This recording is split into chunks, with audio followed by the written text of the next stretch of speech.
राज्यात मनपा निवडणुकीच्या तोफा आज थंडावणार आहेत। राजकीय पक्षांचा प्रचार शेवटच्या टप्प्यामध्ये आहे। आज संध्याकाळी 5:30 वाजता सर्व प्रचारांच्या तोफा थंडावणार आहेत। 15 जानेवारीला मतदान आहे तर 16 जानेवारीला निकाल लागणार आहे।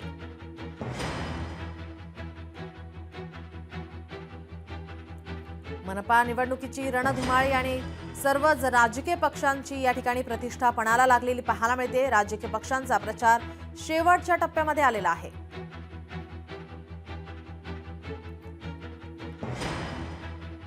आपले नाशिकहून प्रतिनिधी महेश महाले आणि नागपूरहून ज्ञानेश्वर पवार आपल्यासोबत जोडलेले आहेत। आधी मी नाशिकमध्ये जाईल महेश यांच्याकडे। महेश, आपण पाहतोय गेल्या काही दिवसांपासून या ठिकाणी प्रचारांच्या सभा, बाईक रॅली आपल्याला पाहायला मिळतात। नाशिकमध्ये सुद्धा अनेक आरोप प्रत्यारोप पाहायला मिळत होते। अनेक सभा या ठिकाणी पार पडलेल्या आहेत। आज मात्र या तोफा थंडावणार आहेत। अगदी खरंय। खरं तर नाशिक महानगरपालिकेच्या प्रचाराची रणधुमाळी सुरू होती आणि आज हा प्रचाराचा शेवटचा दिवस आहे आणि प्रचाराच्या तोफा आज सायंकाळी खरं तर निलम थंडावणार आहे। त्यामुळे एकूणच जर बघितलं तर नाशिकमध्ये भाजप जी आहे ती स्वबळावर आहे।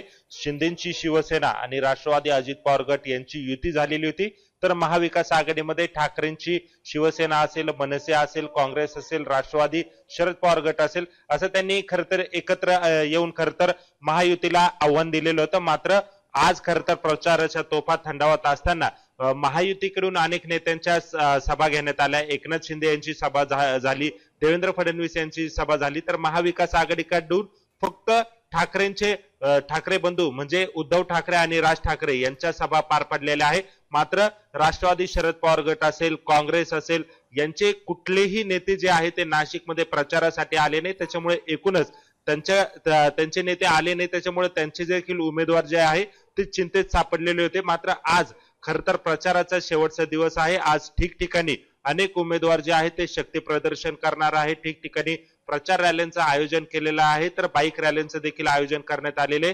एकूणच जर बघितलं तर 15 तारखेला महानगरपालिकेच्या निवडणुकीसाठी मतदान होणारे आहे आणि 16 तारखेला मतमोजणी। त्यामुळे एकूणच नाशिक महानगरपालिका वर कोणाचा झेंडा फडकवेल हे खरं तर आता अवघ्या काही दिवसातच कळणार आहे। मात्र एकूणच प्रचाराची जी रणधुमाळी होती ती कुठेतरी आता संपताना दिसताना आपल्याला दिसून येते।